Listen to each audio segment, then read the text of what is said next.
स्वागत है आपका फास्ट न्यूज इंडिया के खबरों की इस खास बुलेटिन में और मैं हूं आपके साथ प्रियांशी श्रीवास्तव। तो आइए रुक करते हैं आज की तमाम खबरों की ओर।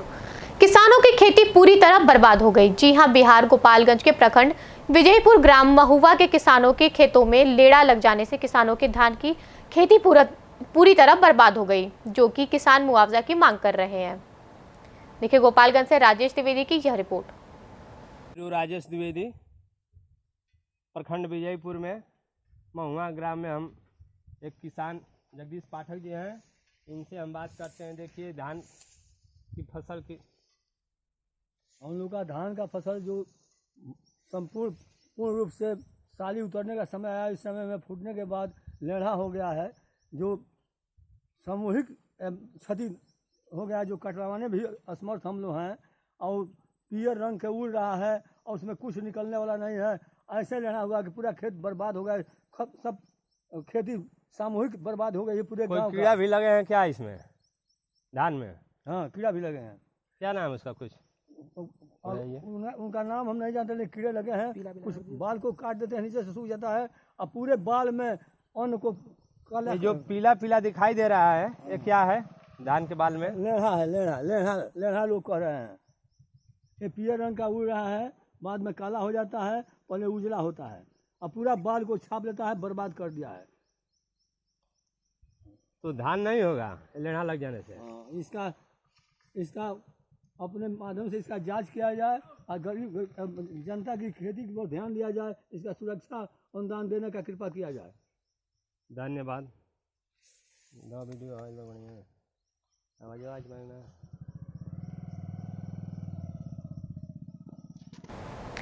पुलिस द्वारा चलाया गया चेकिंग अभियान। जी हां, ललितपुर जिले के नगर पंचायत महरौनी में पुलिस द्वारा चलाया गया चेकिंग अभियान, जिसमें पुलिस द्वारा लोगों को मास्क व हेलमेट पहनने के प्रति जागरूक किया गया। देखिए महरौनी से प्रदीप चतुर्वेदी की यह रिपोर्ट। नमस्कार दोस्तों, मैं हूं आपका भाई प्रदीप चौबे। आज मैं मौजूद हूं नगर पंचायत महरौनी के इंदिरा चौराहे पर। यहां पर महरौनी पुलिस द्वारा चलाया जा रहा है वाहन चेकिंग अभियान। ये जानते हैं पुलिस अधिकारियों से कि वह किस तरह चेकिंग अभियान चला रहे हैं।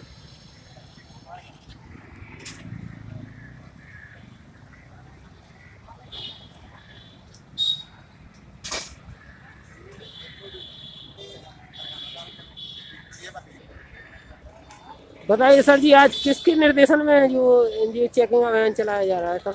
अधिकारी महोदय ने चलाया गया था जी। अधीक्षक महोदय साहब मनुगा, उन्होंने भी जो है यहाँ की जनता को गाइडेंस किया, उनको बताया मास्क लगाने और कोविड-19 में बात करने को बताया। इसी तरह हम लोग जो है कार्य कर रहे हैं।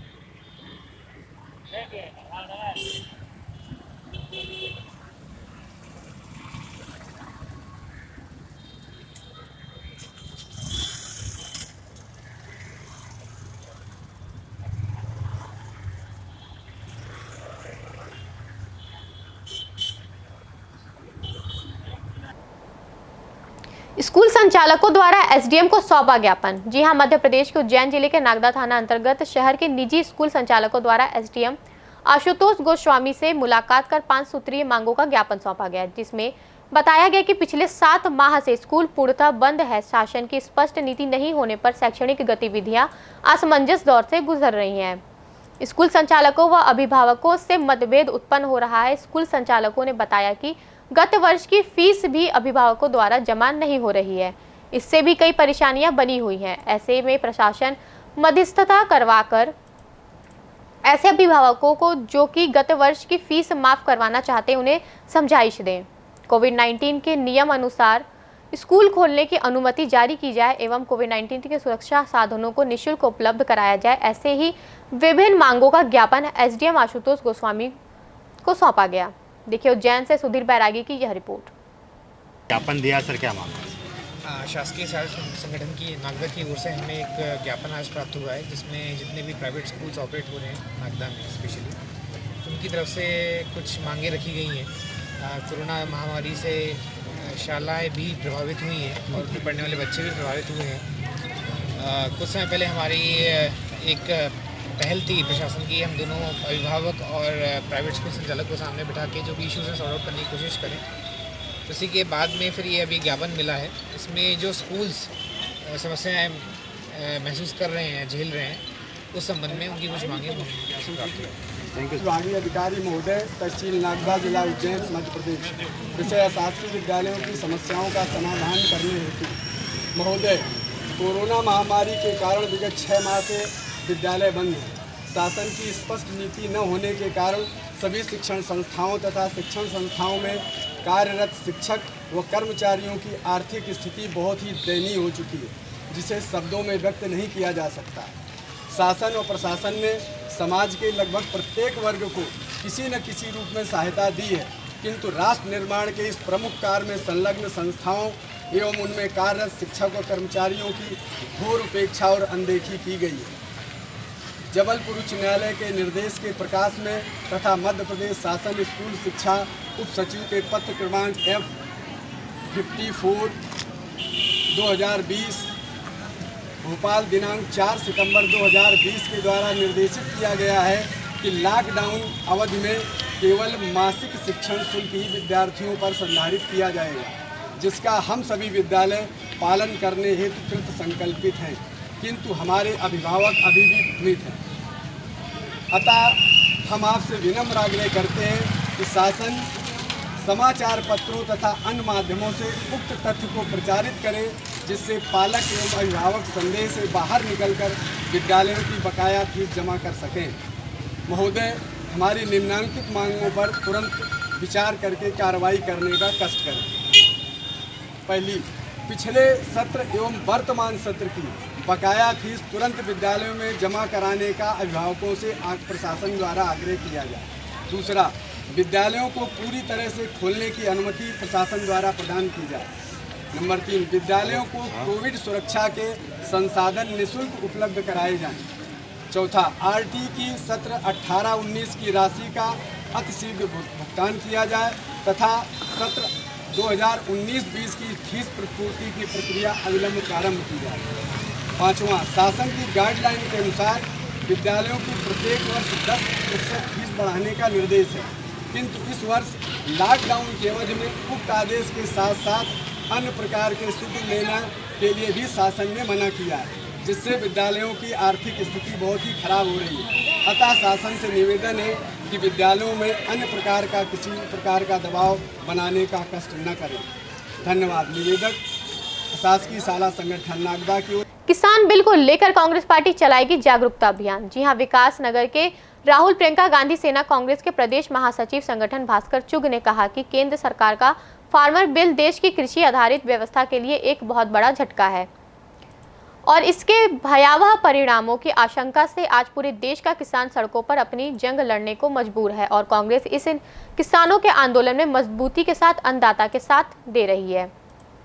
सोशल मीडिया पर एक मजाक इस बार वायरल हो रहा है कि 70 साल में पहली बार ऐसा हो रहा है कि किसान अपना भला नहीं चाहते पर सरकार जबरदस्ती उनका भला करने पर उतारू है, जबकि वास्तविकता ये है कि किसान विरोधी सरकार किसानों का भला नहीं बुरा चाहती है। राहुल प्रियंका गांधी सेना कांग्रेस कार्यकर्ताओं को साथ लेकर उक्त किसान विरोधी कानून के विरुद्ध जागरूकता अभियान चलाएगी।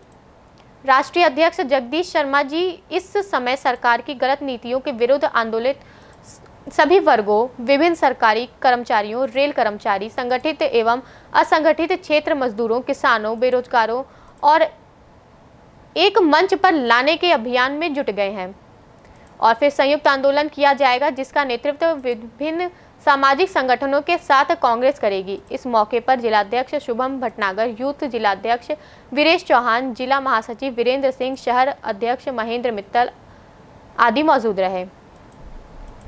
देखिए विकास नगर से भास्कर की यह रिपोर्ट। कोई कोर्ट निकालता है या कोई भी विवाद होता है उस पर, तो किसान को कोर्ट जाने का अधिकार नहीं है। किसान एसडीएम के यहाँ शिकायत कर सकता है और एसडीएम की व्यवस्था पूरा देश जानता है, पूरी दुनिया जानती है। एसडीएम किस तरह से किसके पक्ष में खड़ा होगा सब जानते हैं। कोई चांस नहीं है कि किसानों को इसमें न्याय मिलेगा। आज तक की व्यवस्था थी, कृषक ने फसल काटी, मंडी में ले गया, मंडी में बेची, घर लाया। अगर किसी का कोई लेन देन भी है, किसी का कर्जा देना भी है, तो घर लाके वो दे सकता था, कोई उसकी फसल पे कब्जा नहीं कर सकता था। लेकिन आज की स्थितियाँ ऐसी हैं, उसकी खड़ी फसल पर कब्जा कर लिया जाएगा। ये इस बिल की दिक्कतें हैं, और ये छोटी दिक्कतें नहीं हैं, ये पूरी बहुत बड़ी दिक्कतें हैं। हमारे देश को हमने जो अपनी किताबों में, टेक्स्ट बुक्स में, जो क्लासों में पढ़ा है, ये कहा गया है हमेशा कि भारत कृषि प्रधान देश है। लेकिन इस बिल के बाद ये कृषि प्रधान देश रह पाएगा या नहीं रह पाएगा, इसमें बहुत बड़ा संदेह है। और जब ये किसानों के हित की बात बता रहे हैं आप, तो क्यों आज किसान सड़कों पर, क्यों आज किसान अपनी जंग सरकार से लड़ने को मजबूर है? सरकार ने लोगों को खांचों में बांट दिया, छोटे छोटे वर्गों में बांट दिया। किसान का आंदोलन अलग चल रहा है, कर्मचारियों का, मजदूरों का, रेलवे का, एयरलाइंस का, एयरपोर्ट्स का, BSNL का, बैंकों का, हर वर्ग समाज का आज आंदोलन कर रहा है। तो इसमें हमारा कहना यह है, कल हमारी कांग्रेस कमेटी ने पुतला फूंक के एक शुरुआत करी है।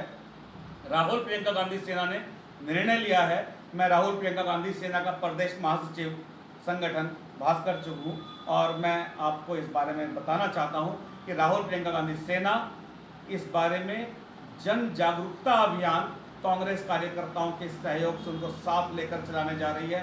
घर घर जाकर किसानों को, मजदूरों को, व्यापारियों को, आम जनता को जागरूक किया जाएगा कि ये बिल इस देश को तबाह करने वाला बिल है। इस देश की बचाने के लिए इस बिल की हम सब मिलकर खिलाफत करें। हमारे राष्ट्रीय अध्यक्ष आदरणीय जगदीश शर्मा जी पूरा प्रयास कर रहे हैं कि जितने भी आंदोलनरत ये वर्ग हैं, अलग अलग वर्ग, रेलवे, किसान, मजदूर, असंगठित क्षेत्र के मजदूर, संगठित क्षेत्र के मजदूर, एयरलाइंस, एयरपोर्ट, पायलट, बैंक वाले, LIC वाले, जितने भी इस सरकार से नाराज लोग अलग अलग आंदोलन कर रहे हैं, इन सारे आंदोलनों को जगदीश शर्मा जी हमारे राष्ट्रीय अध्यक्ष एक मंच पर लाने का अभियान छेड़ने वाले हैं, उनको एक मंच पर लाने का प्रयास कर रहे हैं। और इसके बाद कांग्रेस और तमाम समाज सेवी लोग इस आंदोलन का नेतृत्व करेंगे, और इस देश से जो जन विरोधी ताकतें हैं उनको उखाड़ फेंकने का काम हम सब मिलकर करेंगे। धन्यवाद। आपका कोई सवाल हो तो आप पूछ सकते हैं। कैंडल मार्च निकाला गया। जी हां, बीजेपी की योगी सरकार की आपराधिक अकर्मण्यता के कारण गैंग रेप और विभत्स हत्या का शिकार हुई मनीषा को न्याय दिलाने की मांग और भाजपा की निकम्मी योगी सरकार को बर्खास्त करने की मांग को लेकर आज विकासनगर महिला कांग्रेस के द्वारा कुसुम कौशल नगर अध्यक्ष महिला कांग्रेस के नेतृत्व में तिलक भवन में पहाड़ी गली चौक तक कैंडल मार्च निकाला गया। इस कार्यक्रम में राहुल प्रियंका गांधी सेना के कार्यकर्ताओं ने सक्रिय सहभागिता निभाई। कार्यक्रम में राहुल प्रियंका गांधी सेना के प्रदेश महासचिव भास्कर चुग, जिला महासचिव वीरेंद्र सिंह, चक्राता विधानसभा अध्यक्ष अर्जुन सिंह, विकासनगर ब्लॉक अध्यक्ष संचिन जोशी, जिला सचिव अनीता वर्मा, विकासनगर ब्लॉक सचिव सोनिया जीना, ब्लॉक महासचिव सीमा देवी, शहर महासचिव बबीता चौहान, जिला सचिव यूथ सतपाल नौटियाल, शहीद कांग्रेस नेत्रियां रेशमा अंसारी, शशि चौहान, सरोज देवी, एडवोकेट सुमन सहित भारी संख्या में महिलाएं, कांग्रेस नेता बेलीराम, विकास शर्मा, अमित त्यागी, राजीव शर्मा, शम्मी प्रकाश, रिंकू कन्नौजिया, विकास शर्मा, जमशेद मुनीर अहमद सहित बड़ी संख्या में कांग्रेस कार्यकर्ताओं ने भागीदारी की। देखिए विकासनगर से सविता रानी की यह रिपोर्ट। विकासनगर देहरादून उत्तराखंड से इस समय कांग्रेस भवन के तिलक भवन में मौजूद है। यहाँ पर अब से कुछ ही देर में मनीषा गैंग रेप को लेकर मार्च पास्ट निकाला जाएगा, जो कैंडल लाइट के द्वारा यहाँ से पहाड़ी गली तक जाया जाएगा। जघन्यता से और दरिंदगी के साथ उस बच्ची का मर्डर कर दिया गया, और वहाँ की जो योगी सरकार है वो उस केस को दबाने में जो है वो हर कारगर उपाय उसने उस केस को दबाने के लिए किया। लगभग 14 तारीख को उस बच्ची के साथ ही दरिंदगी हुई थी, और 22 तारीख को विभिन्न प्रकार के संगठनों के द्वारा और विभिन्न प्रकार के लोगों के द्वारा जब प्रशासन पर दबाव बनाया गया और सरकार पर दबाव बनाया गया, तो उन दरिंदों की रिपोर्ट दर्ज कराई गई। रिपोर्ट में जो धाराएं लगाई गई वो बलात्कार की धाराएं नहीं थी, और उस केस को बहुत ही हल्का करने का प्रयास किया गया। जब उस बच्ची के माता पिता के द्वारा उसको अस्पताल में ले जाया गया, तो वहाँ पर पुलिस ने यह कहकर उनको प्रताड़ित किया कि ये आपकी बच्ची जो है वो नाटक कर रही है, और ये जो है है नाटक कर रही है और इसको बोलो कि ये उठ के जो है अपने घर जाए। बहुत ही शर्मिंदगी है और बहुत ही ये एक क्रूरता वाली एक इस तरह की घटना को सरकार के द्वारा जिस प्रकार से लिपापोती करके छुपाया गया और जिस प्रकार से इस बच्ची के साथ हैवानियत हुई, मैं ये कहना चाहूँगी कि ये संपूर्ण मानव जाति की शर्मिंदगी है। और 24 तारीख को उस बच्ची को किसी तरह से जो है वो अस्पताल में एडमिट कराया जाता है और कल उस बच्ची की जो है वो मौत हो जाती है। बहुत शर्मनाक बात है कि उस बच्ची के शरीर को उसके माता पिता को सौंपने के बदले पुलिस जो है रातों रात 2:30 बजे उस बच्ची का अंतिम संस्कार करती है। मैं पूछना चाहती हूँ हिंदूवादी संगठनों से, हिंदुत्व के एजेंडा चलाने वाले उन ठेकेदारों से कि हिंदू धर्म में कौन सी पुस्तक में ये लिखा है कि किसी व्यक्ति की मृत्यु के बाद उसका रातों रात अंतिम संस्कार किया जाए।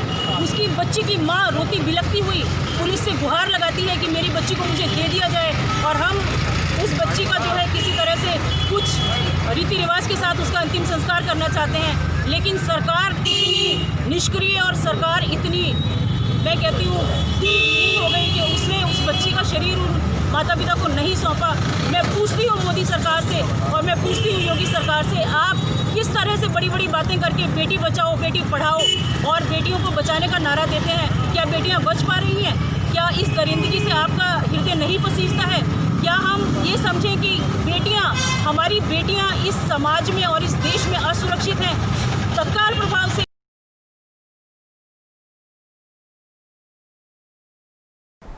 अभी के लिए बस इतना ही। आगे की तमाम खबरों के लिए बने रहिए फास्ट न्यूज़ इंडिया के साथ। तब तक के लिए मुझे दीजिए इजाजत। धन्यवाद।